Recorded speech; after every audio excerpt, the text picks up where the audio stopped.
Haleluya, salam saudara-saudara. Tiada hari tanpa menginjil, tiada hari tanpa bersaksi. Ada video yang harus saya sampaikan kepada Anda semua, yaitu kembali kepada Kiai Banyumas tadi tuh. Karena dia mengemisnya saya, ketika si Habib ini mengemisnya Habib Rizik, dia acting, itu ceritanya. mengemis nasab. Saya sebenarnya sudah mau berhenti untuk menyinggung Habib Rizik, tapi penyesatan yang dia lakukan terhadap umat Islam sendiri makin menjadi-jadi, dan para pengikutnya kalang kabut, kebakaran jenggot, dan menghina siapa saja yang ada di depan dia, bahwa yang menolak Habib Rizik cucu Nabi, dia adalah orang yang gagal faham keimanan, katanya. Pokoknya dilawan. Nah, jadi sejak Kiai Imad ini mempelajari silsilah para Habib, lalu diambil kesimpulan bahwa Habib itu tidak ada kaitannya dengan keturunan Nabi. Artinya dia gagal jadi cucu Nabi ini, para Habib ini. Nah, inilah tokoh yang saya maksud. Kembali kepada Kiai Banyumas tadi tuh. Karena dia sering mendengerin saya, ketika si Habib ini minta uang 40 juta, dia acting pura-pura jadeb. Kiai Imad pahlawanku, Kiai Imad pahlawanku, Kiai Imad pahlawanku. Langsung Habibnya kabur. Jadi ibu-ibu, ketakutan Habib yang suka datang ke rumahnya untuk meminta-minta uang, minta-minta berkat, minta-minta zakat, minta sedekah. Jadi menggunakan nasabnya itu untuk menipu umat Islam Indonesia. Dia suka datang ke orang-orang kaya, pedagang-pedagang yang di mana-mana. Masyarakat Madura termasuk masyarakat yang hormat, ataupun orang-orang yang basis NU-nya kuat, itu Habib merajalela di sana. Sekarang saya akan menyampaikan apa saja ajaran Ba'lawi yang rungkat dari kebenaran ajaran Islam. Yang pertama, kalau ada kelebihan uang, Muslim itu mengajarkan untuk mengunjungi Mekah dan Madinah. Sedangkan Ba'lawi mengajarkan untuk mengunjungi kota Tarim, sebuah kota yang diagung-agungkan oleh mereka sebagai kota di mana para wali muncul. Dan kota Tarim itu adalah kota suci bagi kaum Hadramaut ini. Sungguh mereka mampu melakukan tipu daya kepada Muslim Indonesia sehingga mereka terseret kepada ajaran halusinasi yang dimunculkan, yang diada-adakan oleh para Habib ini.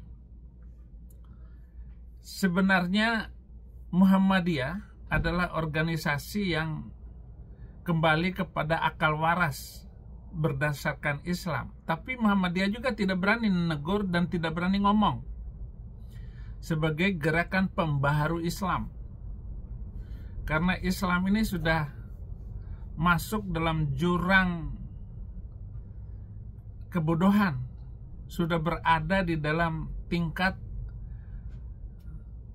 khurafat, bid'ah, dan ajaran-ajaran yang aneh yang tidak ada di dalam ajaran yang benar. Yang kedua, kalau Islam itu mengajarkan bahwa nasab dan keturunan tidak menjamin masuk surga, sedangkan Ba'lawi mengajarkan bahwa turunan mereka pasti masuk surga. Dan begitu keinginan mereka bahwa husnul khotimah itu hanya didapat oleh orang yang mencintai Ba'lawi. Husnul khotimah itu tidak boleh menghina turunan Nabi. Husnul khotimah, yaitu orang yang mati terhormat, itu tidak boleh ngata-ngatain Nabi dan keturunannya. Nah, sehingga mereka boleh melakukan apa saja. Dan karena merasa keturunan mereka paling nyaman, sehingga mereka melakukan hal-hal yang tidak beradab di tengah masyarakat. Padahal saudara-saudara tahu nggak bagaimana ricuhnya sejak kematian SAW itu? Dia mati diracun. Mertuanya Abu Bakar itu mati diracun. Umar, Masya Allah. Utsman sama aja. Nggak ada yang husnul khotimah. Yang husnul khotimah itu nggak ada satupun. Ali, menantunya sendiri,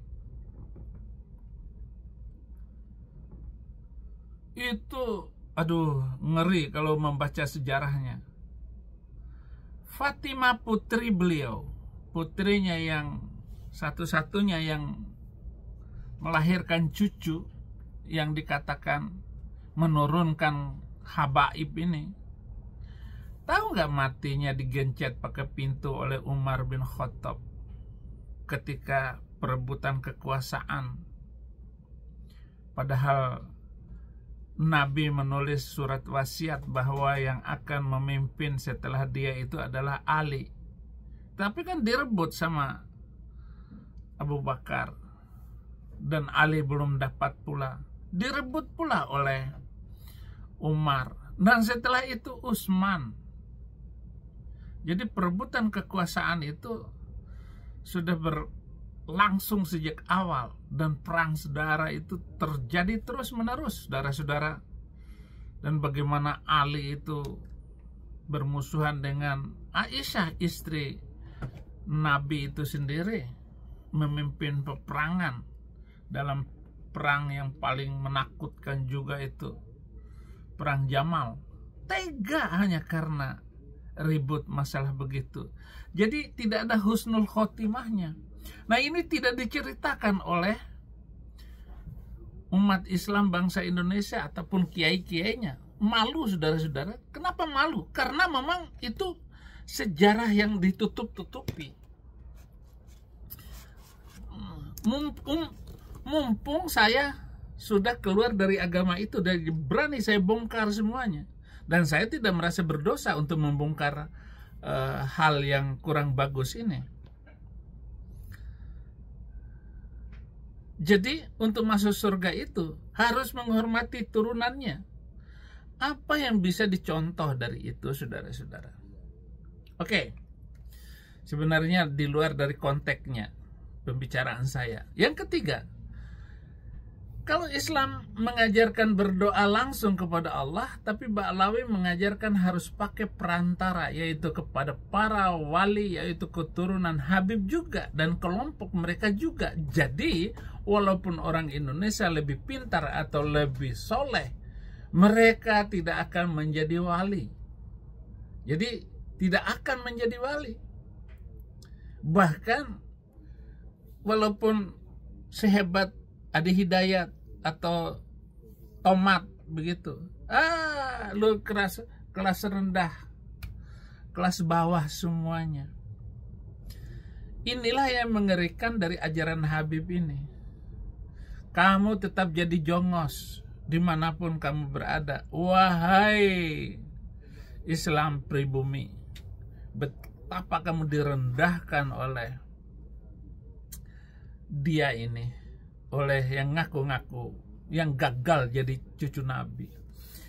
Poin yang keempat, isi alam mengajarkan bahwa keturunan dan keutamaan itu karena takwa dan kesalehan. Tapi Ba'lawi mengajarkan bahwa walaupun Habib maksiat, berdosa, tetap masuk surga. Bahkan seorang Habib yang jahil dan bodoh lebih utama daripada 70 kiai, daripada muslim yang pada umumnya.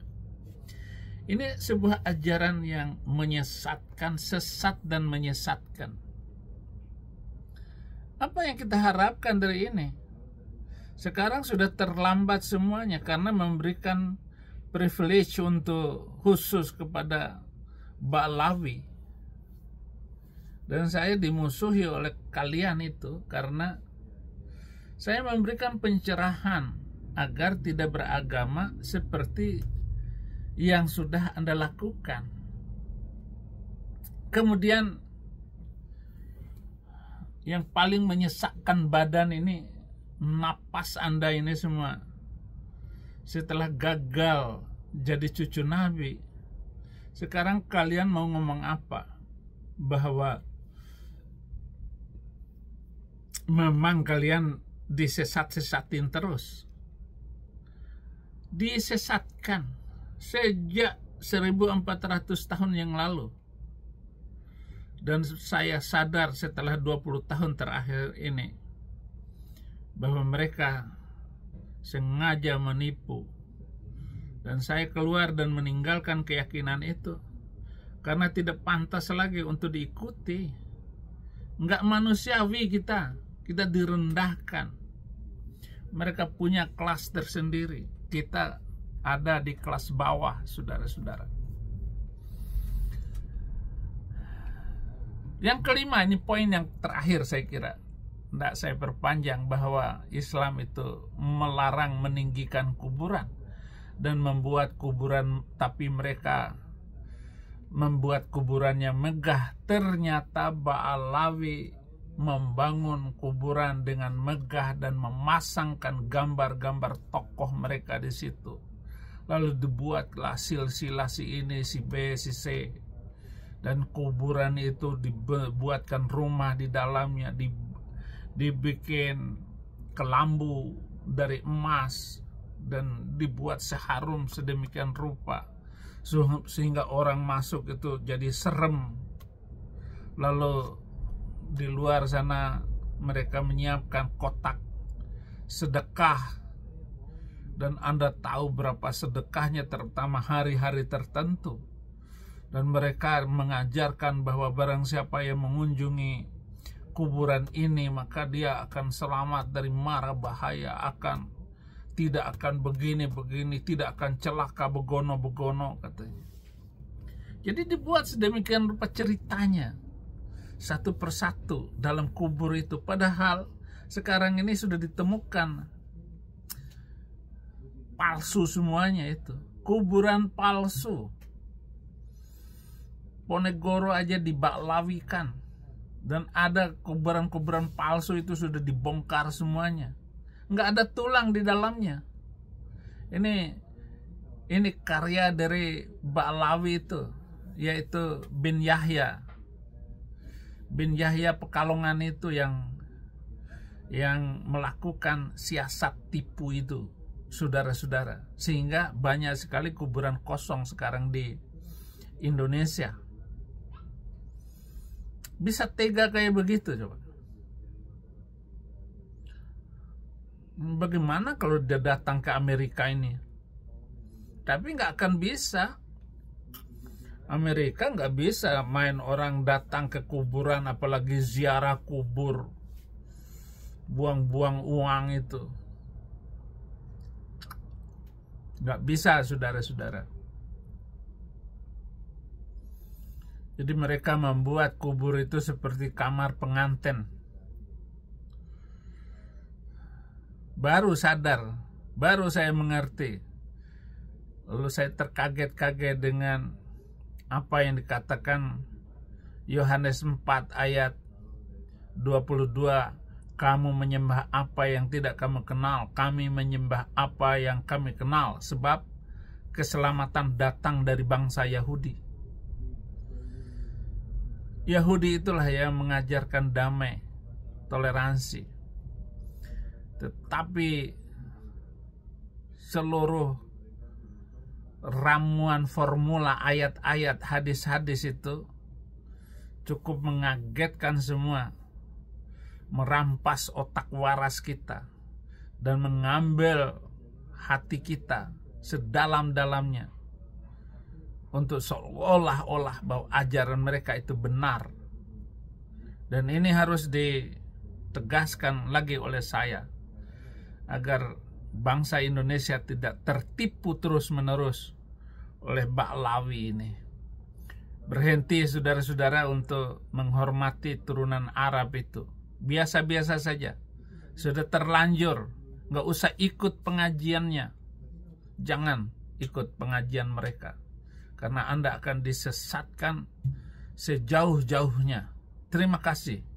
Biarlah Tuhan membantu Anda semua dan kita semua. Tuhan Yesus memberkati.